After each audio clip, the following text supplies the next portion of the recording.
আসসালামু আলাইকুম। আজকে আমরা এল মুশাররফের কয়েকটি গুরুত্বপূর্ণ পরিভাষা সম্পর্কে আলোচনা করব, যেগুলো সরফ শেখার ক্ষেত্রে খুবই গুরুত্বপূর্ণ ভূমিকা রাখে। আসুন আমরা আলোচনা করি। আরবিতে পেশকে জম্মা বলে, জবরকে ফাতহা বলে, জেরকে কাসরা বলে। যদিও আমরা এগুলো অনেকে জানি, তবুও আমরা অনেকে আছি একবারই প্রাথমিক লেভেল থেকে শুরু করতে চাই, কিংবা কীভাবে শুরু করব বুঝতেছি না। আমি তাদের জন্য চেষ্টা করব সাজিয়ে সরবটা কীভাবে আয়ত্ত করা যায়।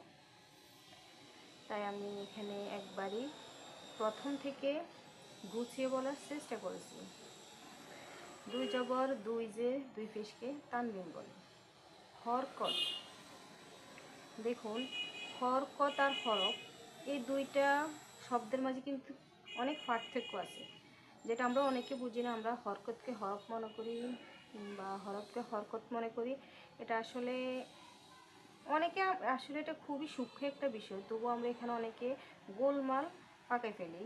তো আসুন আজকে আমরা এই বিষয়গুলো সম্পর্কে যারা জানি তারা তো জানি, আর যারা জানি না তারা কিংবা দ্বিধায় আছি তারা আজ থেকে আমরা ক্লিয়ার হয়ে যাব। হরকত এক জবর, এক জের ও এক পেশকে বলে। অর্থাৎ হরকত হচ্ছে জবর, জের, পেশকে হরকত বলে।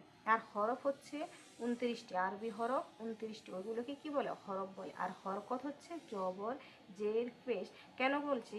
কারণ হরকত আর হরফ দুটি শব্দ উচ্চারণ শুনতেও মনে হয় একই, তাই আমরা অনেকে এটা ভালোভাবে বুঝতে পারি না কোনটা হরফ কোনটা হরকত। এরপর আসলে জজম, এটাও কিন্তু খুবই গুরুত্বপূর্ণ। আরবি হরফে হরকত না থাকাকে জজম বলে, কিন্তু আমরা অনেকে এই ভুলের মধ্যে এখনও আছি, যেটাকে যে আমরা মনে করি জজমও একটা হরকত, কিন্তু আরবি হরফে হরকত যদি না থাকে তখন আমরা সেটাকে কি বলি? জজম বলি। আশা করি ক্লিয়ার হয়েছে।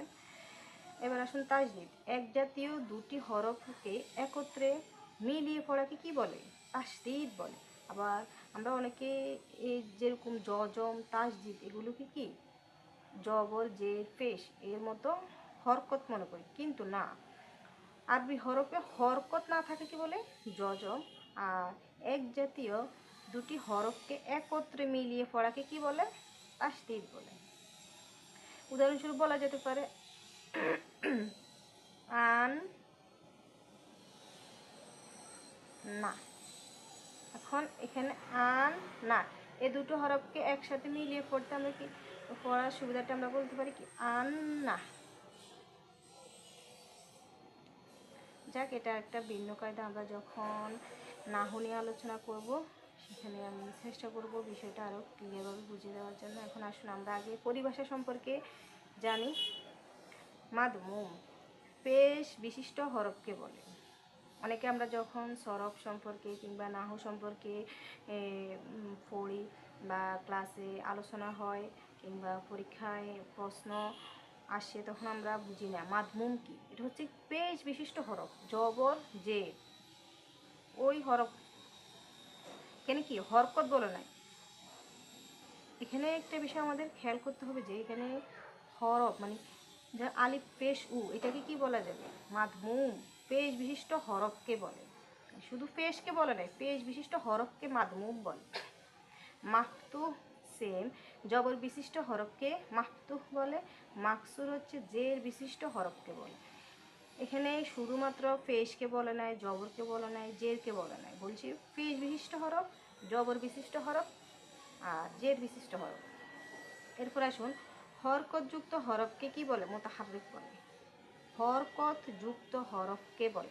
দেখুন, আমরা অনেকে যখন বই পড়ি তখন আমরা হরকত হরফ ও অতটা চিহ্নিত করি না, আমরা শুধু পড়তেই থাকি। আমরা এমন অনেকে আছি, তো আজ থেকে এই ভুলটা না করি। হরকত যুক্ত হরফকে বলে মুতাহাররিক, অর্থাৎ জবর, জের, পেশ, এই যে জবর, জের অথবা পেশ যুক্ত হরফকে কি বলে? মুতাহাররিক বলে। আর মোসাদ্দাদ হচ্ছে কি তাসদিদ যুক্ত হরফকে বলে। সাকিন তো আমরা সাকিন আর জজম একই, যে হরফে হরকত থাকে না। আসলে এবার আমরা হরফে ইল্লাত সম্পর্কে আলোচনা করব। হরফে ইল্লাত হচ্ছে কি তিনটি, ওয়াও, আলিফ, ইয়া।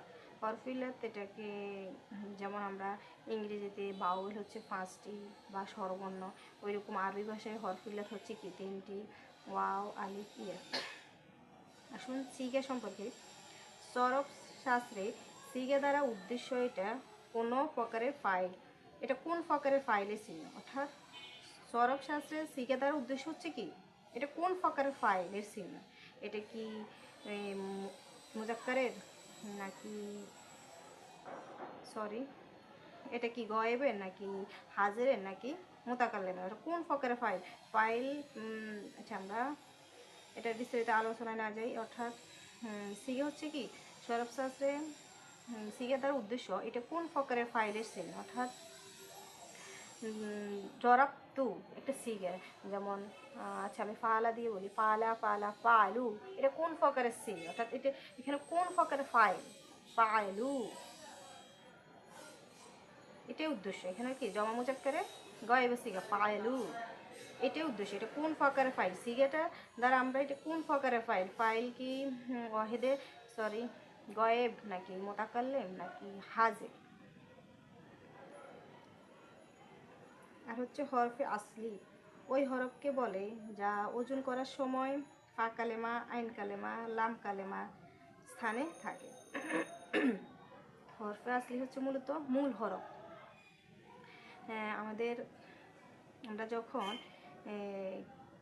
কি বলে এটাকে সিগা নির্ণয় করি, তখন আমরা বখস মদ মদ না, অর্থাৎ আমরা যখন সিগা নির্ণয় করি তখন আমাদের কি কি মাদ্দা মূল অক্ষর, তখন মূল অক্ষর ফাঁকে একটা হচ্ছে কি মূল অক্ষর হচ্ছে তিনটি, ওয়াও, ফা কালেমা, আইন কালেমা, লাম কালেমা। এই ওই এখানে বলছে কি হরফে আসলি, হরফে আসলি ওই হরফকে বলে যা ওজন করার সময় ফা কালেমা, আইন কালেমা অথবা লাম কালেমার স্থানে থাকবে। অর্থাৎ যেমন ফা আয়লা এটা হচ্ছে ফা কালেমা, এটা হচ্ছে আইন কালেমা, এটা হচ্ছে লাম কালেমা। মানে এটা যদি এই তিনটা স্থানে কি মূল হরফটা থাকে তখন এটা কি যেমন পালারও যেন আপনি জরাবা ধরতে পারেন, তো তাহলে জরাবা এটা হচ্ছে ফা কালেমা, আইন কালেমা, লাম কালেমা, অর্থাৎ এই তিনটেই মূল অক্ষর। এখন এটা এইগুলোকে কি বলে হরফে আসলি বলে। আর যখন হরফে জায়েদা ওই হরফকে বলে যা মূল অক্ষরের স্থানে থাকে না, অর্থাৎ আমরা এখানে এই তিনটি মূল অক্ষর ফা কালেমা, আইন কালেমা, লাম কালেমা, যখন আমরা কোনো শব্দের মূল অক্ষরের মাঝে অতিরিক্ত যেটা এক কথা জায়দা অর্থ অতিরিক্ত, অর্থাৎ যেটা তিন কালেমার মাঝখানে থাকবে না সেটা হচ্ছে কি হরফে জায়েদা, মূল অক্ষরের স্থানে যেটা থাকে না। এই যে ফা কালেমার মাঝখানেও থাকবে না, আইন কালেমার মাঝখানেও থাকবে না, লাম কালেমার মাঝখানেও থাকবে না। উদাহরণস্বরূপ আমরা বলতে পারি বা আয়সারা, এখানে কি তিন কালেমা এখানে কি তিন কালেমার মাঝখানে এখানে মাদ্দা হচ্ছে কি বা আয়সারা।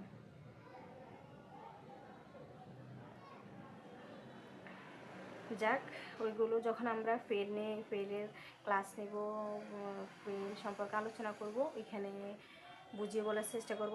এক কথা হচ্ছে কি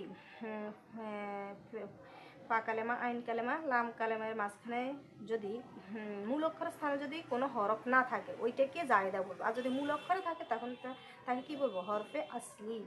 ওজন শব্দের মধ্যে জবর, জের, পেশ দ্বারা যে অবস্থায় তৈরি হয়,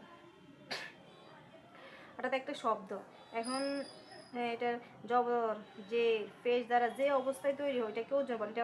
এটা কোন ওজনে আছে, যখন আমরা মাবনি, মুরব, ফেল এগুলো সম্পর্ক না, অর্থাৎ এক কথা হচ্ছে নাহু আর সরফ সম্পর্কে যখন আমরা বিস্তারিত আলোচনা করব তখন ওজন সম্পর্কে একটা পরিভাষা বলে এটা কোন ওজনে আছে। তখন ওজনটা কি শব্দের মধ্যে জবর, জের, পেশ দ্বারা যে অবস্থায় তৈরি হয় এটা হচ্ছে ওজন। আর হচ্ছে সরফে সগীর, এটা খুবই গুরুত্বপূর্ণ। জানি না আমি কতটুকু বুঝাতে পারছি বা বলতে সক্ষম হয়েছি, আমি যতটুকু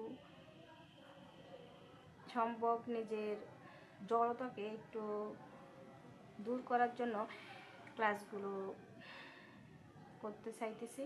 তো আমার ভুলগুলো ক্ষমা সুন্দর দৃষ্টিতে দেখবেন। সরফে সগীর দেখুন, প্রত্যেক বহসের মূল সিগার গর্দানকে কি বলে? সরফে সগীর বলে। আর হচ্ছে প্রত্যেক বহসের বিস্তারিত সিগার গর্দানকে কি বলে? সরফে কবির বলে। কবির, এটা সম্পর্কে আমরা যারা না সরফ সম্পর্কে ভালো জানি তাদের অবশ্যই জানার কথা। সরফে সগীর, সরফে কবির, আমি যখন পরবর্তী ক্লাসটা নেব এগুলো নিয়ে আলোচনা করব। আপনারা আজকে জাস্ট পরিভাষাগুলো সম্পর্কে একটু জেনে নিন। তারপর হচ্ছে মৌরব। যে শব্দের শেষে হরফ বা হরকত কি হরফ বা হরকত পরিবর্তন হয় সেটাই হচ্ছে মৌরব। আর যে শব্দের শেষে হরফ বা হরকত পরিবর্তন হয় না সেটাই হচ্ছে মাবনি।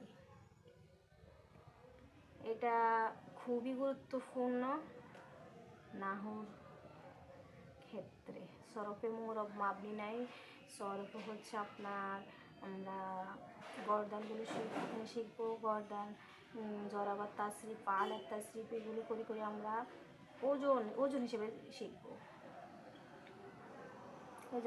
এখানে বলা আছে ওজন। আমি পরবর্তী ক্লাসে ওজন সম্পর্কে মানে এই যে পা কালেমা, আইন কালেমা, লাম কালেমা, হরফে জাহিদা কোনটা, হরফে আসলি কোনটা চেষ্টা করব বুঝিয়ে বলার জন্য। তো আসলে এখানে হচ্ছে লফজ সম্পর্কে আলোচনা করব। মানুষের মুখ থেকে যে আওয়াজ বের হয় তাকে লফজ। লফজে বাংলা হচ্ছে কি? শব্দ, আওয়াজ। আর ধ্বনি বলে যেটাকে,